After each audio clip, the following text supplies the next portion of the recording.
let's have a chat. As of recording this voiceover, it is December 26th, 2023, and I left my corporate job of 5 years at the end of August. This was not an easy decision to make, but I knew the risks and was willing to take a hit on finances to remove myself from a pretty bad situation. I want to take a quick moment to acknowledge that not everyone is able to quit their shitty jobs because they don't have the right support systems, the financial ability, the personal freedom, a life partner, or good health to make it work in this current economy. I won't speak too much about my work situation today, but I will say that my mental health tanked so hard that I was mentally stuck during the workday and I could not physically do anything. Thankfully, I have access to a therapist, and they guided me through this difficult part of my life. In the midst of contemplating my leave, I accidentally stumbled on many signs that said, "Leave." On Instagram, I found Mitchell C. Clark pumping out a continuous amount of affirmations that resonated with me, and I'd like to share a few. Please remember, you're allowed to choose yourself over people who have no interest in honoring your needs. It's a beautiful day to choose rest over a false sense of urgency.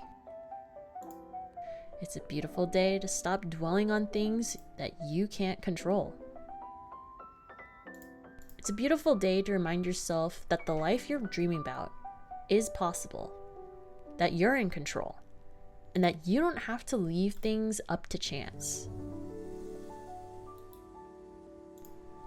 Never quit sounds great, but sometimes you gotta quit. Be willing to say, "This isn't what I thought it was," or "This doesn't appeal to me anymore." Remember that you can quit the thing without quitting on yourself. Remember that persistence and fluidity can coexist.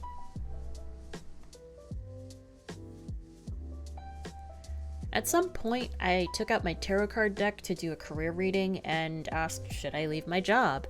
And it gave me, girl, you know the answer. Stop asking for permission and just leave.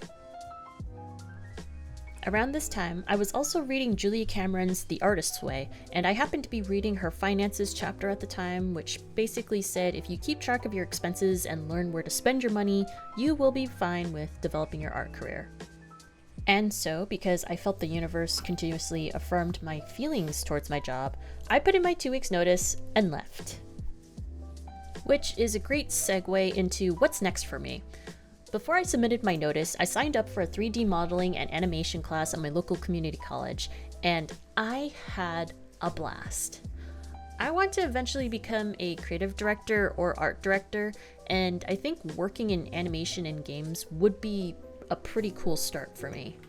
So I'm going to continue taking classes and maybe graduate with an AA degree in animation and work from there.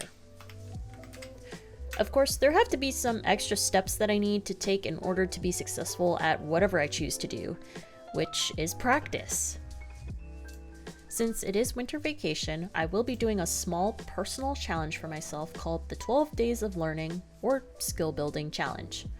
As I mentioned in my previous video, the act of any creativity scared the crap out of me, and drawing, painting, crocheting, dance classes, photography, everything that was a part of my identity and enjoyment was lost because I felt like it was a waste of time. Curse you, capitalism. So, in order for me to reverse the damage around my favorite creative endeavors, I'm challenging myself to work on a creative skill for 12 days straight, with a set amount of hours each day. This challenge is not for the purpose of improving the skill, just doing the skill. At the same time, I'm going to treat YouTube as a job even though I am not currently monetized. If you're a recovering artist like me and want to tag along on my new journey with art, consider subscribing to my channel. I plan to dedicate a lot of my unemployed time to this until the spring semester starts. Yay! Alright, let's hit the ground running with this. I'll see you in the next video. Bye!